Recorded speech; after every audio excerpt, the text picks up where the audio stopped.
I recently became aware of this video entitled Why I Never Became Eastern Orthodox by Brian Holdsworth. And I looked around to see if anyone had responded or reacted to this video and didn't see a reaction, thought that I would take a stab at it. I'm not familiar with Brian. Prior to seeing this video, I looked quickly at some of his other videos. And Brian, in this video himself, he says that he is not a professional Catholic apologist. He's just a guy who is making some very nicely produced videos, trying to provide a helpful take on various issues related to Christianity and Catholicism in particular, and doing a fine job at it, as far as I can tell, from what little I can see there. But I thought it'd be worth taking a stab at doing a response to Brian for a couple of reasons. This video, once it's up on YouTube, this is content that's going to stick around for a long time. People will find it when they're looking at this issue of what about the Orthodox Church and its claims about the historic church. They're going to find this video, and it's going to have some effect on it. Having a response with some other viewpoint, I think, would be helpful. And I would also hope that maybe Brian himself will see this video or hear these thoughts and may consider some of his own assumptions or presuppositions about things that happened, his own experiences, and what that means, and perhaps reconsider his own journey. One can only hope, and I'm sure, as Brian is making his own videos to attempt to get across a certain viewpoint about religion, he would appreciate that. So I just want to play through this video and then give some thoughts about, I believe there's about 3 different arguments, more or less, that Brian brings up.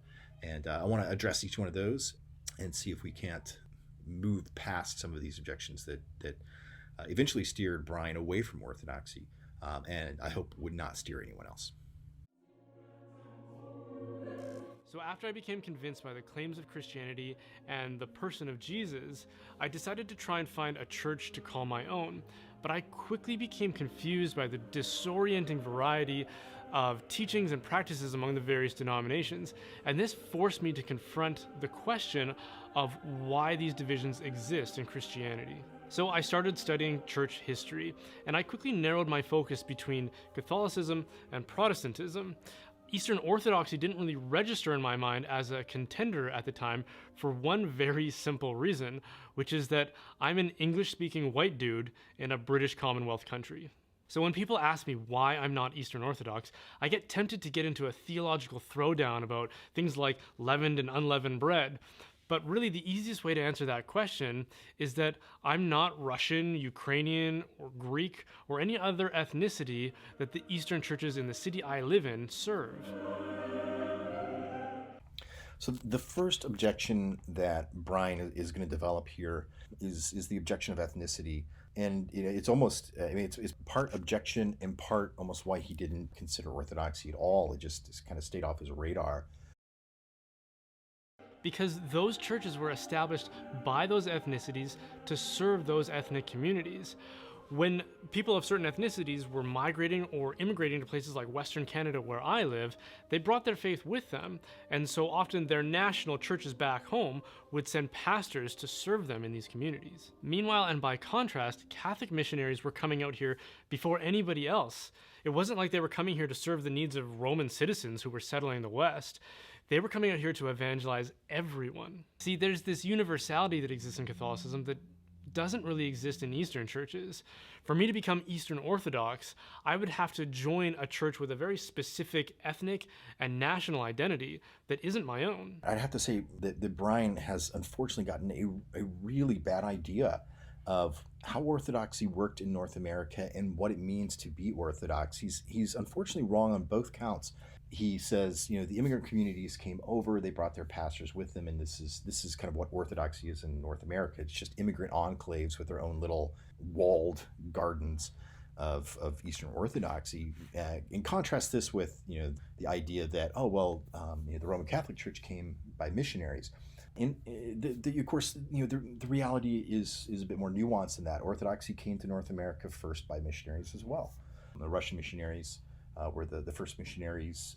They first started in Alaska. There was great missionary efforts in California. And things changed over time, particularly the influx of Russian missionaries changed when Alaska was purchased by America and became an American state. Russian missionaries at that point, ceased to be much of a factor. But it'd be incorrect to assume that because there are strong immigrant communities in North America, which is totally true, and I will say not a function of orthodoxy so much as a function of the way the North American continent works as this great immigrant draw, this melting pot. We pull people in from all over the world. And those immigrants, of course, come in. They do have tight-knit communities because that is typical in immigrant communities. And they are going to have parishes that they're going to start because they bring their religion with them. This is not an Orthodox phenomenon. This is equally true in early immigrant Roman Catholic communities as well. Your Italian, your Irish immigrant communities came in and did the exact same thing.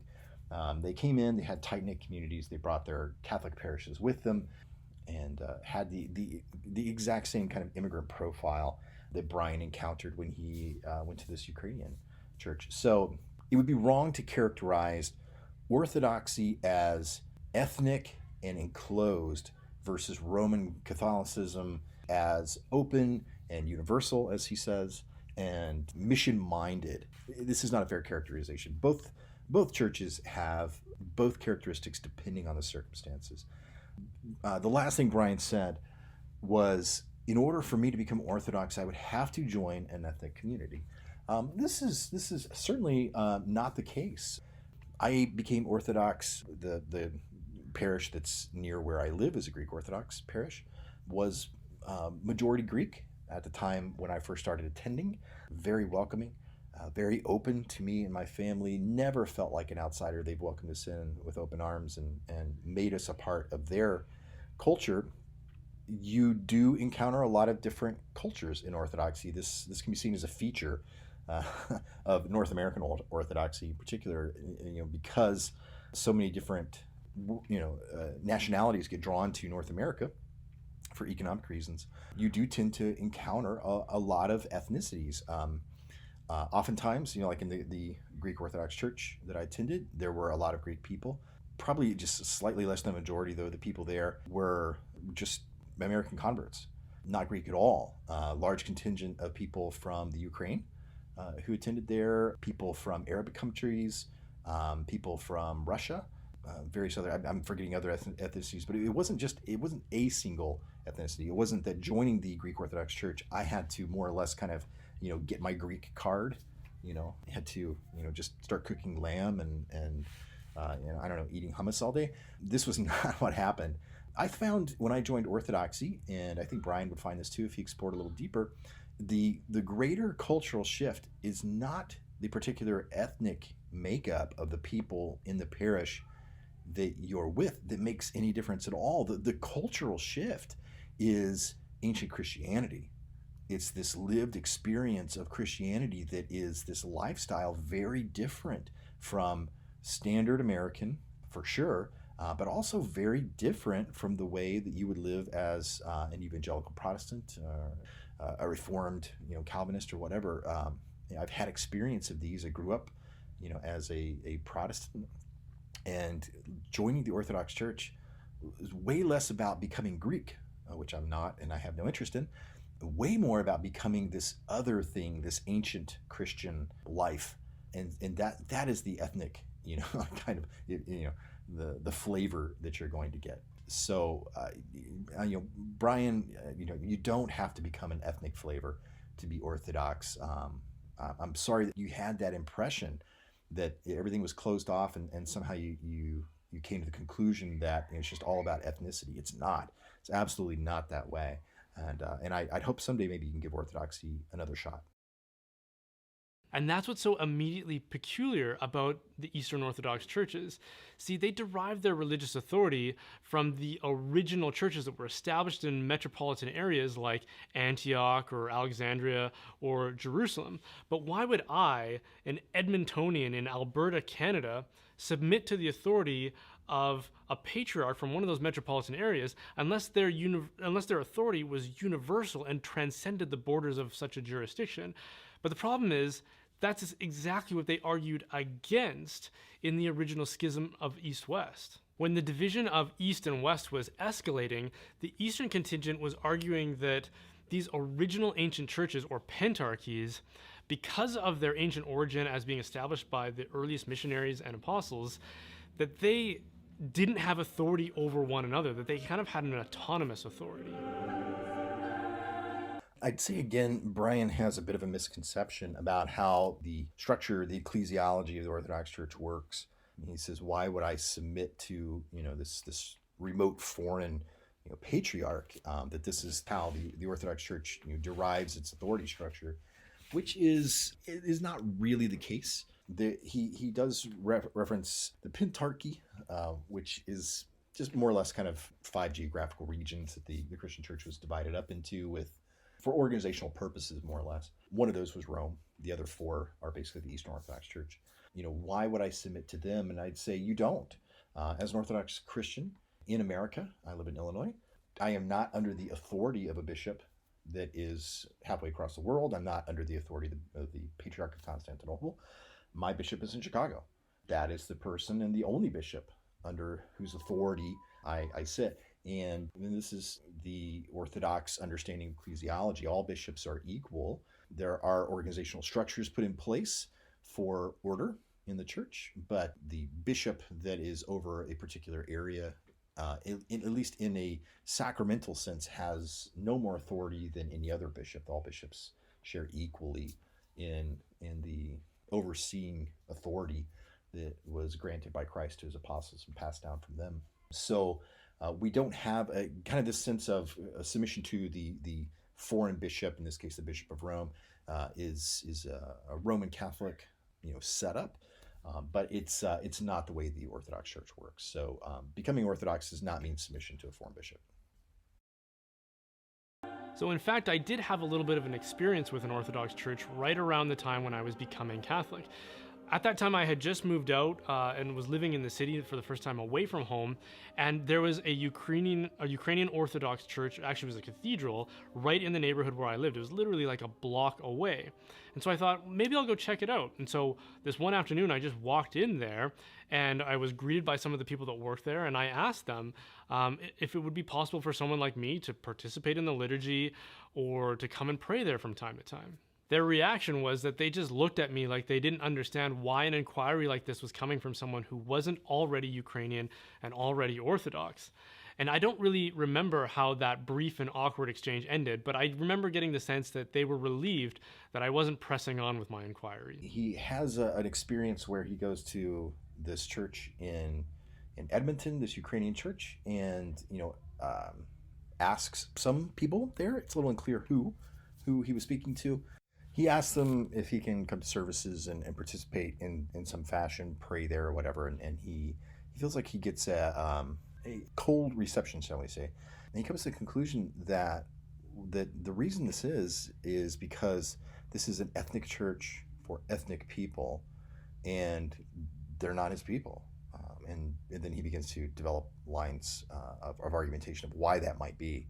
I just want to quickly say, before continuing on with his argument, that this does happen. Granted, there absolutely are Orthodox parishes that are very tightly knit with ethnic communities, and they will tend to be more cliquish and less accepting of outsiders. It totally happens. This is not a phenomenon that is Orthodox per se in nature. It's a phenomenon of immigrant communities, and he does develop that a little bit here shortly. But it's not Orthodox. I've traveled a lot here in the United States, where I'm from, and whenever I travel, I try to go to a local parish, and whatever is going on, and whenever I can find something that has a service that happens to fit within my schedule as I travel. And been to a lot of different parishes. My universal experience has been welcoming parishes, very open to new people and outsiders, and that is the experience that I've had at my local Greek Orthodox church where I've joined, and I'm not Greek. The people are very welcoming, very, very open. So my personal experience is quite the opposite of Brian's, and I think is probably more in line with a typical reception that a person would receive.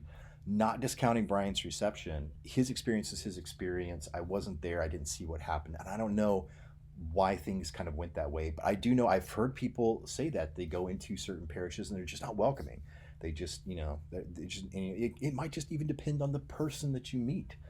Every parish, whether it's Orthodox or Catholic or Protestant or whatever, certain people are going to be fantastically welcoming and you're just going to feel like they're instant family, and other people you just feel like you should just turn around and leave.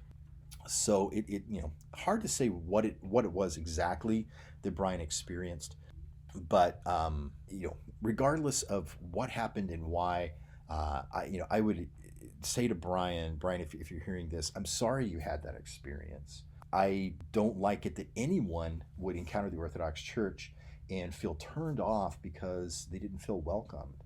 That is absolutely not Orthodoxy, and there's no reason, even in tight-knit ethnic communities, why people should not be welcoming to anyone who comes. The church is not, it's not Greek, it's not Russian, it's not Ukrainian, it's not whatever flavor of ethnicity happens to be more common. It's not, it's not American, it's not Canadian. It is the church, the body of Christ, and it's open to everyone. So I'm sorry you had that experience. I would hope that maybe you would try again. I did look. Brian mentions that he lives in Edmonton. I took a peek at the Orthodox churches that are in Edmonton. I see that there is a Ukrainian church there. I assume that's the one that he went to, but I see very, very close by. He says this is the one that's just kind of right next to him. So I think it was just close to wherever he happened to live, and that's the one he went to. But just a short distance away, there's another Orthodox church that probably would have been a drastically different experience for him. It's not tied to a particular ethnicity. It's an Orthodox church in America. Just pretty much, it's going to be just made up of not immigrant people, not any particular ethnicity, I guess is what I'm trying to say. And I would invite Brian, if he is still open to considering some things and maybe exploring Orthodoxy a little bit, to maybe try that parish. I think you'd have a much different experience. You see, they were operating with an understanding that I should have had, which was that this was a Ukrainian church for Ukrainian people. But I don't believe for a second that Jesus intended for his church to be divided by the arbitrary lines drawn on maps by temporal powers to express their authority. In the Bible, St. Paul says that in Jesus there is neither Greek nor Jew. In other words, we aren't divided by things like our ethnicity, our nationality, or our gender. In Jesus, we are all one. The church is universal. Brian is right in saying that in Jesus there is no Jew, there's no Greek. There's these ethnic and geographic boundaries are something that maybe have temporal significance, but don't have any sort of longer term salvation significance. They'll be done away with. But it would be wrong also to say that there is no such thing as geographic organization. It's very clear in Scripture and in the way the early church organized itself, that churches in an area were kind of bound together in a structure. So you had the church in Jerusalem, and being in that geographic area meant something. It meant that you were part of that unit. It didn't raise up to it's not a soteriological distinction. It's not like, well, people in Jerusalem get a different sort of salvation, experience per se because of their geographic area. But churches were organized, and this makes perfect sense. So, it wouldn't be right to make too much of those distinctions, but also not to dismiss them. But again, I think this largely stems from this mistaken notion that Brian got, rather unfortunate, that ethnicity plays a stronger role in Orthodoxy than it in actuality does. When I first started looking for a denomination or a church to embrace, my primary concern was with trying to distinguish which is the original one that Jesus had established himself. And so with that came an assumption that I should look for the one that hasn't compromised or changed essential truths. So Brian is now going to start shifting into his second and what I would consider to be the main thrust of the argument of the video, and I think the main thrust of where Brian comes down to how he makes a determination between the Roman Catholic Church and the Eastern Orthodox Church. And he'll develop this in a second. It has to do with the authority structures and particularly the authority of the Pope. But just before we get into that, I think Brian makes an excellent start in saying this is how we move forward. What's important is you find which church is, he's looking for the truth, and he's looking for the church that has not compromised, that has not changed, that is holding fast to that initial deposit, the faith once for all, deposited in the saints, and that does not change. This is authentic Christianity is what he's looking for. I think this is right on the nose. This is exactly what everyone should do and should consider. Should be looking for a Christianity that if an apostle time traveled up to the future and suddenly was coming to your church on Sunday, Peter's here, would he recognize your Christianity? This is a good distinction to make. So when I started researching church history, and especially these divisions that have taken place over the centuries, a point of contention that was common to all of these divisions was authority. So in the East-West Schism, the question was the authority of the Pope versus the authority of other bishops and patriarchs. In the Protestant Reformation, the question was the authority of the Pope again versus the exclusive authority of Scripture.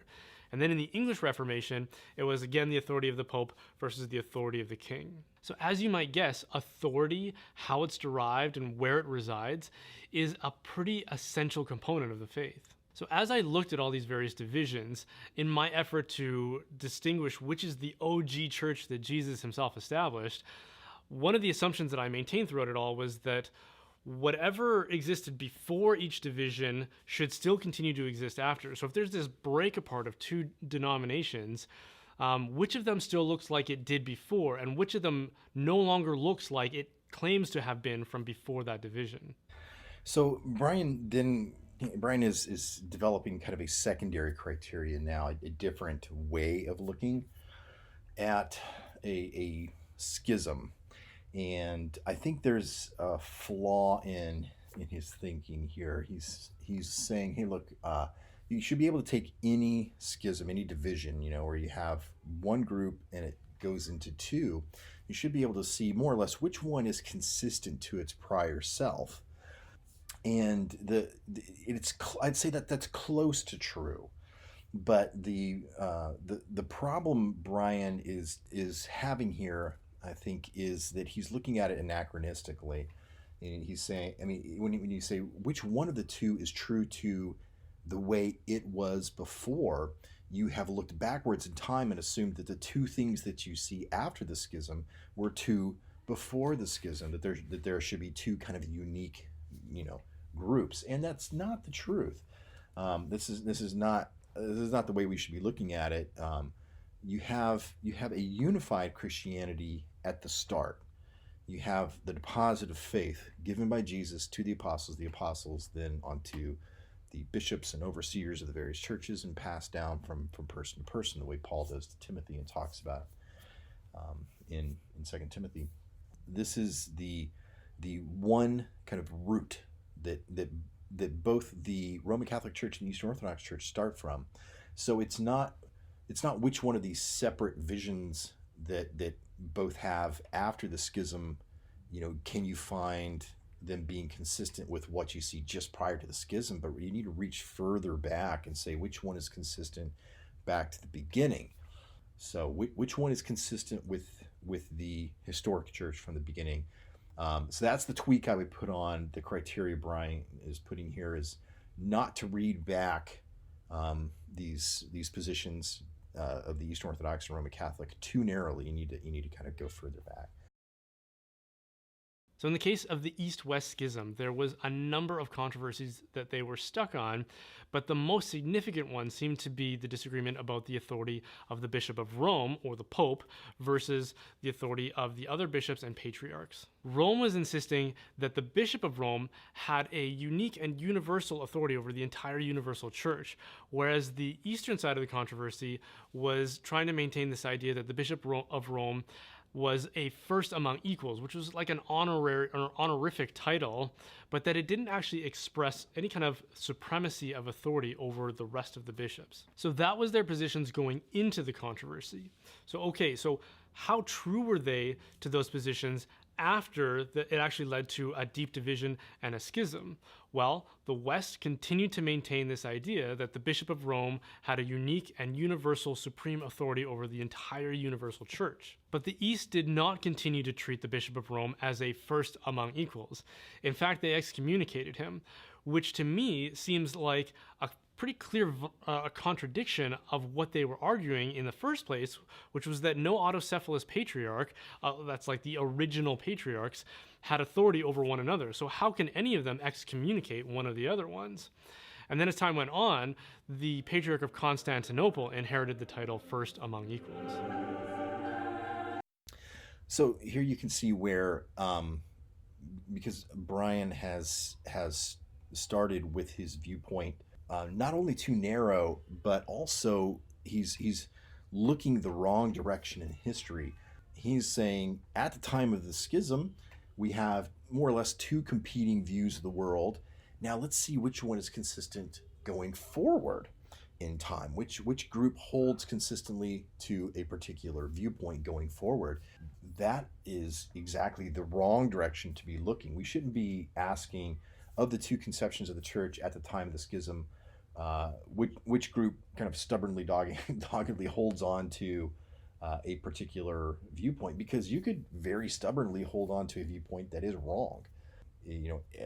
For example, you have the Arian controversy in the early 300s, and you've got people who have decided that Jesus is not of the same substance as the Father, the same essence, and they will stubbornly adhere to this very wrong position for centuries, and perhaps, depending on how you view history, maybe even longer. It has nothing to do with how right the Arians were, of how well they held to their position going forward in time. The question that has to be asked is, how well does that position accord with what happened before? How well does it go back to the root? So I'd say Brian had made a simple error that has kind of drastic consequences. He's looking the wrong direction in time. In 1054, he says, okay, well, at that point, then, at the time of the schism, you have these two competing. The Pope says that he has authority over the entire world, universal jurisdiction, and the Orthodox churches say no. He keeps saying patriarch, and I would expand that. It's not patriarchs that have equality in Orthodox ecclesiology. It's every bishop. Every single bishop in the world is on a level playing field. So he's saying, well, you can look at these two things and you can see immediately the Orthodox are inconsistent with how they're applying this, because they excommunicate the Pope. And in their ecclesiology, the Pope has this honorary primacy, and he's being, in Brian's conception, the way that it seems that he is seeing this as excommunication, that the Eastern Church is more or less exerting authority over the Pope of Rome and kicking him out of the church. And so that breaks their ecclesial model. They don't have the authority to do that, and yet that's what they do. So they're inconsistent, therefore they're wrong. Here's the problem with that. The problem with how Brian's conception of what's happening here is that he's misunderstanding what it means to excommunicate. Excommunicating someone is not ipso facto kicking someone out of the church. Excommunication literally just means a shutting off of communion, particularly and most concretely, an inability to receive communion, the Eucharist. Excommunication can happen at an individual level. So an individual may be excommunicated for some period of time, which means they are shut off from being able to receive the Eucharist for various reasons. This does not mean they cease to be a member of the church. They're just a member of the church that may not partake of the body and blood of Christ. Or it can happen at a higher jurisdictional level, in which case a church is, if Church A excommunicates Church B, you're saying a member of Church B is now out of communion with Church A, may not receive the Eucharist in Church A, is saying we recognize that there is a defective relationship here. There is a problem that must be addressed. It does not mean Church A no longer recognizes Church B as a functional member of the Church Universal. Churches going out of communion with each other have happened frequently throughout church history. This is not just kind of like a one-off thing. This happens. It happens today. It's happened throughout history. Oftentimes, it's a temporary condition, and it requires some work either between depending on the level that it's happening at. But assuming we're talking about the church level, a bishop or a few bishops are going to have to get together and work out what the problem is. They have recognized there's a problem, theological, issue that needs to be addressed. Some part of Christian practice that it's not being handled correctly, and for some reason is egregious enough to cause this breaking of communion, and it will have to be addressed. Perhaps over time, it can lead to a recognition that the other church has completely lapsed away from Christianity. That's a possibility, but I wouldn't say that that's the norm.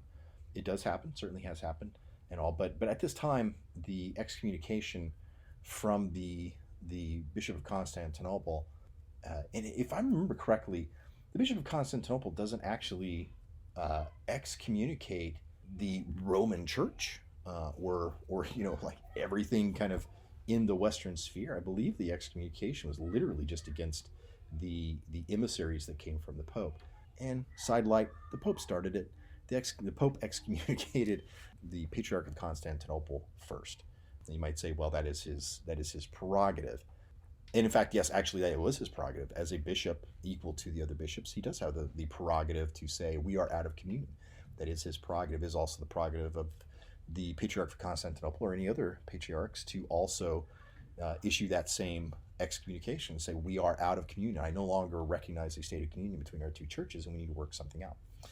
So I think the root cause, the problem here that Brian has brought up is this kind of inconsistent ecclesiology isn't actually an issue, because he's misapplying the idea of what excommunication means and who has an authority to do this.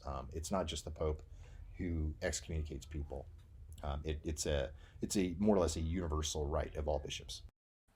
I think it's probably instructive to look at how excommunication or lack of communion worked in the early church, particularly in communion with the Church of Rome, because when you're talking about consistent ecclesiology, the Roman Catholic Church, their ecclesiology, at least as it's described nowadays post Vatican I, you have to be in communion with the Church of Rome, particularly in the person of the Bishop of Rome, the Pope, in order to be in the church. Communion with Rome is considered an essential aspect of being part of the church. You cannot be out of communion with Rome and be in the church. In the dogmatic statements, in the catechism, this is the way it's talked about. So you'd think, well, how would being out of communion with the Church of Rome been considered in the early church? And you can look back at one instance that leaps to mind that I think is interesting and instructive is at the time of the Arian controversy in 300s and into the early 400s. You have a long period of time, 70-ish years, when there's no communion between Antioch and Rome. Maybe Alexandria too. I don't remember exactly what was happening there, but there were a few of the major sections of the church that were out of communion with each other for a fairly significant period of time.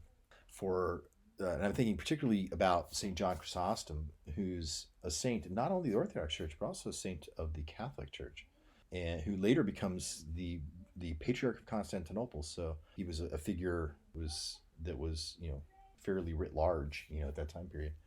Spends most of his early life out of communion with Rome. No indication anywhere in any of these churches that this is considered to be something that's just a dire necessity to correct.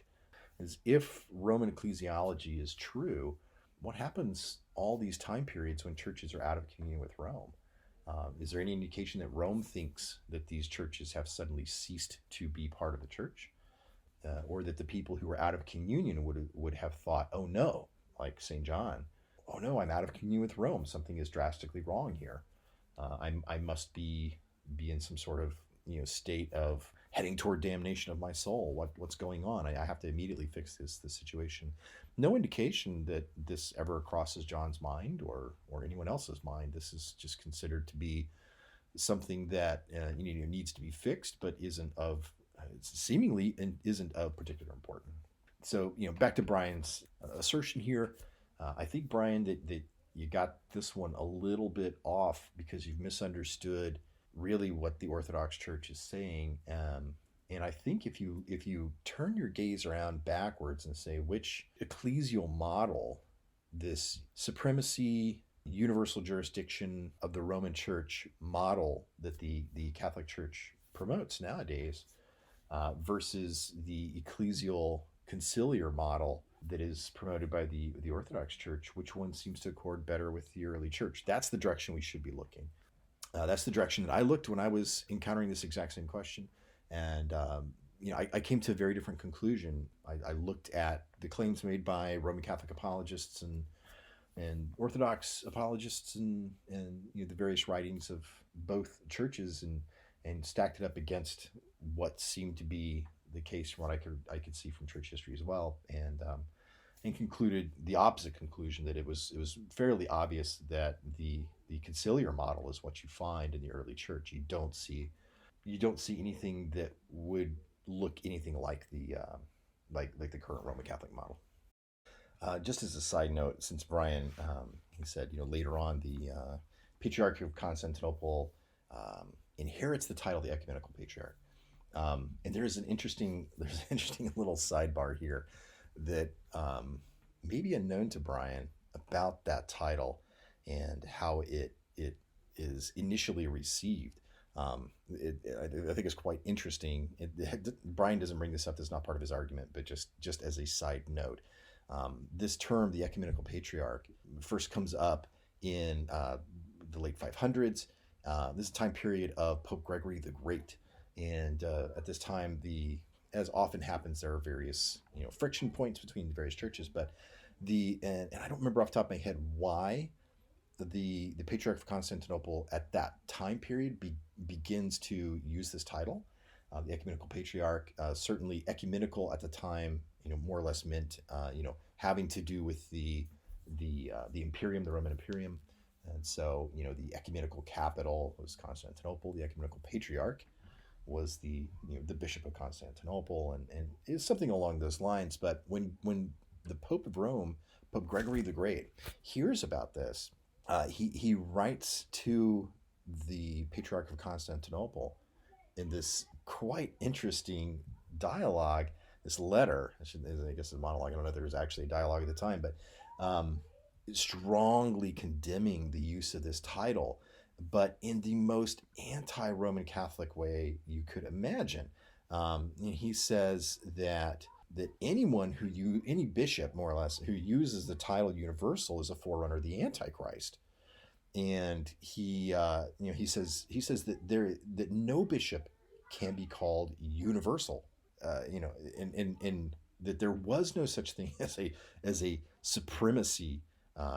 He talks about Rome and Alexandria and Antioch, might have some sort of precedence, and he goes into maybe some argument about why that might be, but he says explicitly that they don't have supremacy. Certainly not universal supremacy, at least. And I find this quite interesting. I think Roman Catholic apologists will certainly be aware of this. They will treat with this, but I think largely their treatment is a bit of tap dancing. They're going to say, well, this is a personal opinion. This is not, more or less like an official teaching of the Roman Church. Certainly not an ex cathedra statement where we'd have to assume that it had some sort of infallibility. Which this is the case. I find it's very frustrating thing that happens in the Roman Catholic Church, where they will simultaneously claim that the infallibility, charism provided by the Holy Spirit is this fantastic protection and provision for the sorting out of doctrinal issues and all this kinds of things. But if you ever find that a pope teaches something that is inconsistent or even heretical, immediately there's just the back off of, well, that's not, and he wasn't actually officially teaching that as the Pope. It was a personal opinion, or it wasn't an ex cathedra statement. So it doesn't have this sort of charisma infallibility. So it seems to be this magical property that you kind of kick in whenever it's convenient, but whenever it becomes inconvenient for you, you just pull out. And sorry, I'm saying you. I'm not talking about Brian. I was kind of using like a generic you, like a person in a Roman Catholic person trying to sort out this. I find an inconsistency.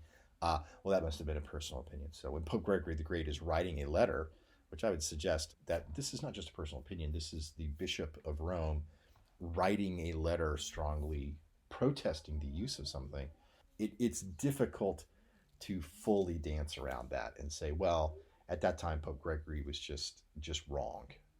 In fact, not only just wrong, he was wrong about something that he himself possessed, that he himself was the universal bishop with supremacy, simultaneously has no idea that he is the universal bishop with supremacy.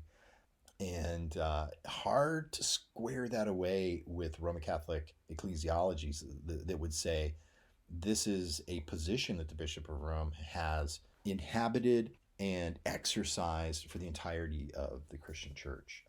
Really difficult to explain that. In closing, I want to give some consideration for what God's perspective or God's role in all of this might be. When I was considering the controversy or the claims between Catholicism and Protestantism, one verse in the Bible that really stood out to me and touched me quite personally was Jesus' prayer for Christian unity in the Gospel of John in chapter 17. See, this is his last prayer that he's making right before he's arrested and then sent off to be tried and crucified. So, as you might guess, this is something that stands out in the Gospels and in the Bible and is one of those things that we should be giving a lot of priority to. In it, Jesus prays for unity among his disciples and his church, and that he believed that this would be a sign of his divinity to the entire world if his people were able to remain one. And so if we look at the history of East and West, whichever one seems to reflect that priority, I would think is going to be the one that's most correctly following in Jesus' footsteps. And from what little I know of the church's history, and especially the East and West schism, it seems to me that the West has always been the one extending that olive branch. We saw it early on in the councils of Lyon and Florence, where the West hosted all the major bishops from the East to discuss all these theological controversies and the divisions. And what ended up happening is that the Eastern bishops, all except for one, conceded and signed off on the controversies and Rome's position on things like papal supremacy, the filioque, and purgatory. And what ended up happening is that when the Eastern bishops went back home, they succumbed to political pressure to not honor that new unity that they had signed on to.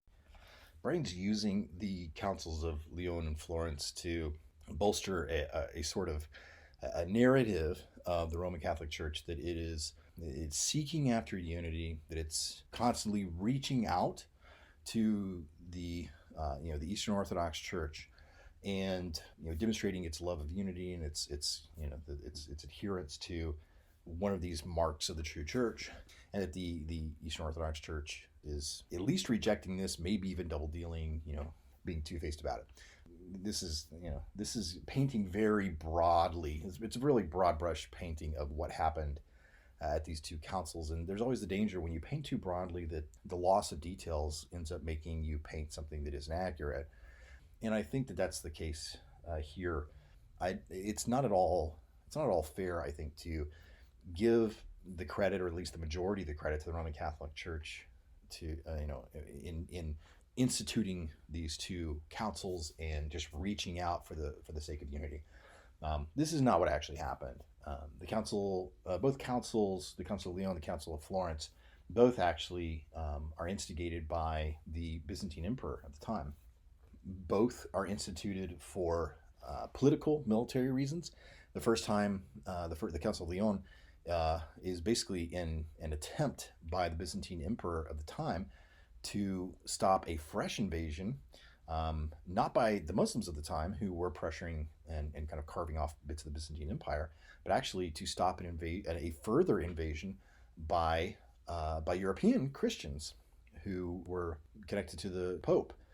The emperor at the time reached out to the Pope asking for a council of reunion in order to get the Pope to cool them off and to stop them from invading. This comes at the 50, 60 some odd years after the Fourth Crusade, where these European Christians were supposed to come and help liberate the Holy Lands, liberate Jerusalem and that area from the Muslims, kind of on the behalf of the Byzantine Christians, the Byzantine Empire, and instead end up, for various reasons, actually attacking, sacking Constantinople, killing a whole bunch of Eastern Christians, stealing a whole bunch of stuff, and basically setting up a little Eastern Latin Empire inside of the Byzantine Empire. And it takes the Byzantines 40, 50 years to more or less kind of retake what's left of their empire from Latin Christians at the time. And this is the backdrop for the Byzantine emperor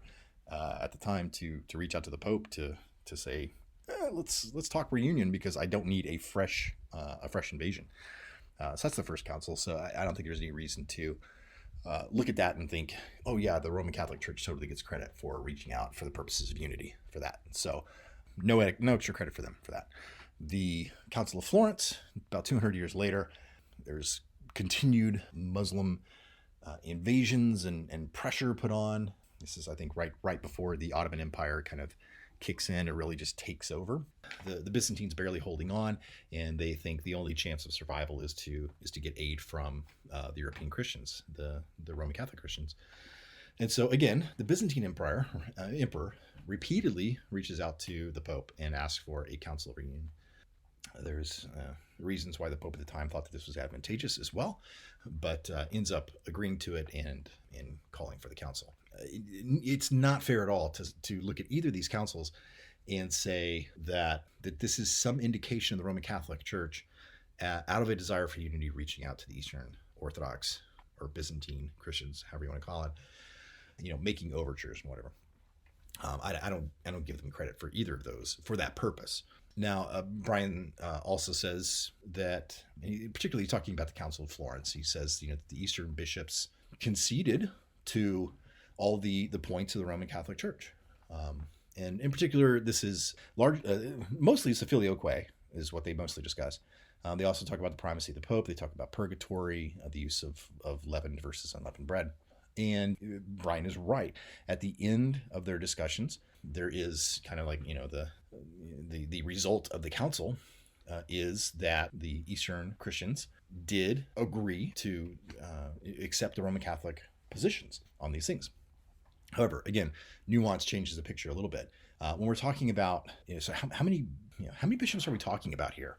This is like a grand council. So this is like most of the Eastern bishops. No, it's like 20. The Eastern contingent is gigantic. It's like 700 people or so. It's a big contingent of people, including the emperor and a bunch of other people, notables, some of the clergy, whatever. But in terms of bishops, which is more or less kind of the only part that counts for the purposes of an ecumenical council, it's about 20. And of those 20, only about 5 or 6 are active participants in the council, are actually part of the discussions. The discussions are largely done by a small group of people. And there's a lot of things. It also I think paints a little different picture when you look at how the council. It was a complicated council for various reasons, but they're in discussions for like a year and a half. This is not some quick, hey, let's get it done in a couple of weeks. Yeah, you guys are totally right. Let's do it kind of thing.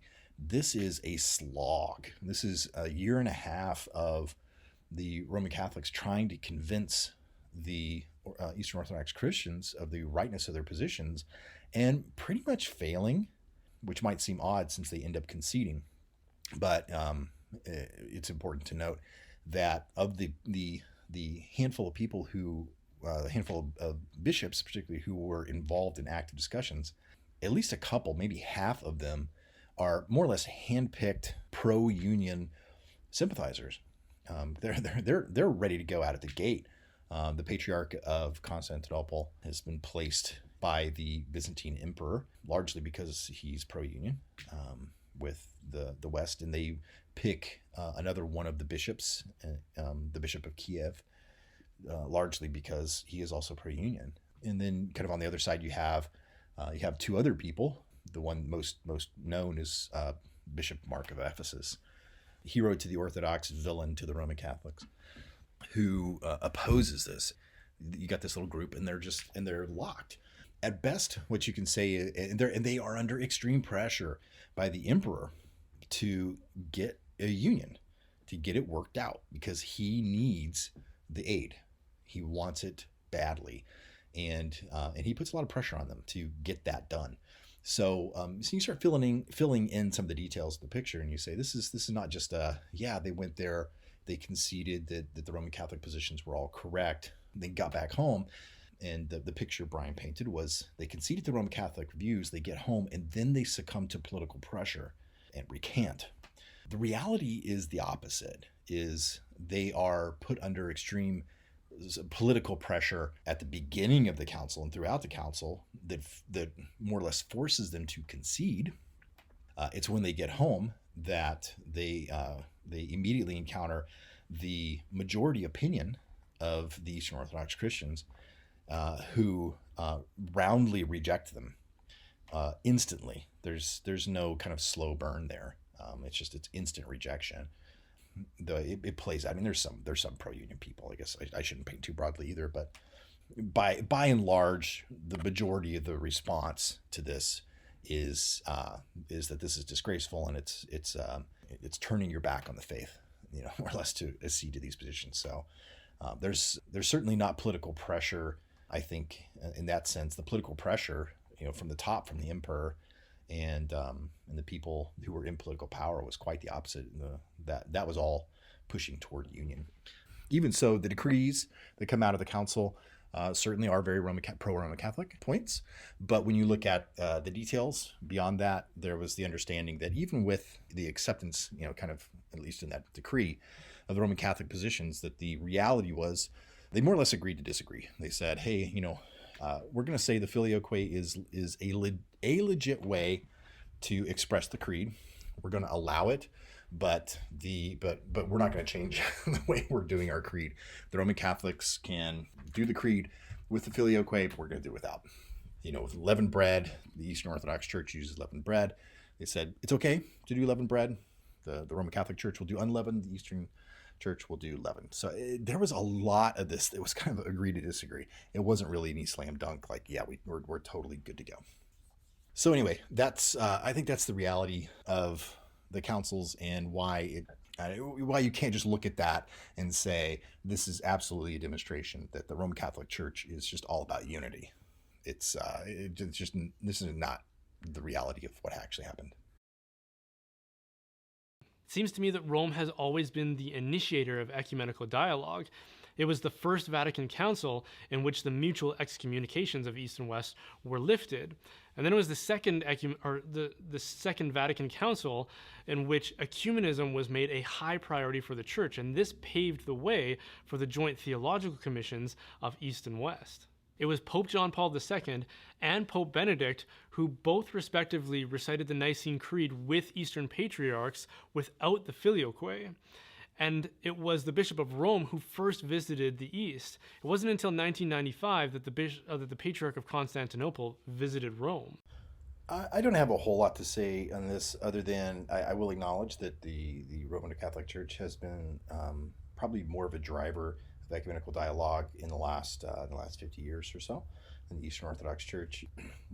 I don't think it's necessarily fair to say that Benedict or Pope John Paul or any of the more recent popes necessarily get super extra credit for visiting the Patriarch of Constantinople.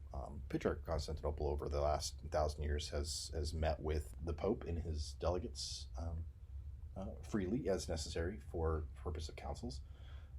So it's just neither here nor there. Lastly, I wonder if there's any providence in the fact that the East has suffered so much decline over the last millennium. Of the 5 original episcopal sees of the Roman Empire, only Rome is the one who has continued to enjoy safety and prosperity. Constantinople fell to the Turks, Alexandria was conquered by the Arabs, Antioch was completely devastated, and Jerusalem was also conquered by the Muslims. Rome had existed with the threat of Islamic invasion at several points, and one of the most severe was in the Battle of Lepanto, where the Roman, we'll call it the Roman army, but it wasn't just Rome, but like sort of the Christian fleet was outnumbered 3-1 by the Ottoman fleet, and by some miraculous intervention, they ended up being victorious over the Ottomans. Now, I'd hate to impose that providential interpretation on this dichotomy between East and West, but the Old Testament does repeatedly describe seasons of prosperity and strength for the people of Israel as being the result of their closeness and fidelity to God. And by contrast, it describes seasons of conquest as being a result of their infidelity to God. And so I won't be so bold to make that argument, but at the same time, I don't think we can easily dismiss it either. I'm going to have to call foul on Brian here. You don't get to have your cake and eat it too. You can't say that you're not going to make an argument and then proceed to make it. You made the argument, so let's talk about it. The argument is, well, maybe the Byzantine Empire's eventual conquering by the Muslims and the Ottoman Empire at the end, this could be taken as an indication of, I guess, God's displeasure with them, that they're not being blessed because they have rejected the true church. How well does this theory hold up? I don't think it holds up very well at all. If you're going to go by those standards, you're going to have a couple of problems. One very obvious problem is it's not just the Byzantine Empire that is sacked or has problems with outside invaders. If being sacked, conquered, military attacks, these sorts of things are indications of God displeasure, the Rome has certainly had its fair share of attacks and sacks. So in the 400s, it's attacked by the Visigoths. It's attacked maybe 40-50 years later by the Vandals, then later by the Ostrogoths. So it's like a series of attacks that end up more or less collapsing the whole western half of the Roman Empire. Was that an indication of God's disfavor with Rome?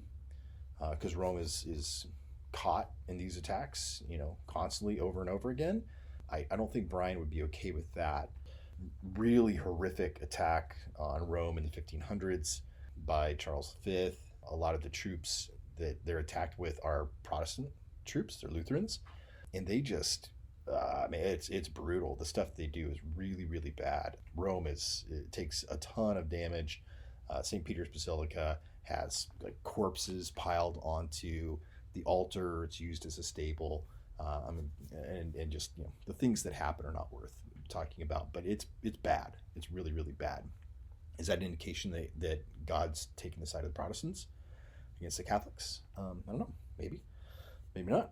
The Nazis attack and occupy Rome. Is God like Nazis? This is not this is not a very good argument to say, well, if you get attacked or conquered, then this is an indication that there's displeasure from God. Even just looking at the early church, 3 centuries of persecution by the Romans. How many Christians are killed during this time? I don't think anyone would take a look at that. Any Christian would take a look at that and say, well, the Christians are being persecuted. Obviously, their acceptance of Jesus as the Messiah was a mistake. God's not pleased with this, and so he's letting them get persecuted. You just can't go there. You can't say, well, God sometimes uses these sorts of conquests as punishments in the Old Testament, so every time we see a conquest, this is a punishment. Or every time we see military takeovers or persecutions or anything, this is indications of displeasure. It's just not a place you can go. Certainly, the Orthodox Church has had its fair share of martyrdom, but martyrdom is a part of Christianity. If anything, this is just an indication that the world still hates Christians, because Christians continue to get martyred, and the Orthodox Church, is still suffering from that. And that's the end of Brian's video. There is a follow-up to his video. I don't know. I might talk about it as well. Maybe it's a point, but this is already so long. So if you made it through the video, good for you. just in closing, I want to say that I understand a lot of Brian's difficulties that he worked through. I went through a similar process, and I also, um, want to, I understand Brian is saying, like, I'm not an apologist. I'm not a historian. I'm not all, any of these things. He's just trying to give his perspective, and that's fine. There's nothing wrong with a person saying, "Here's why I made the choices I made," even if I disagree, with the reasons.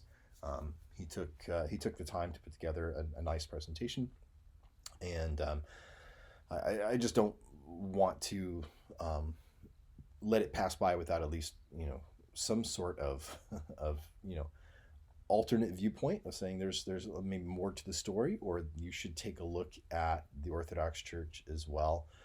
I think that the Orthodox Church,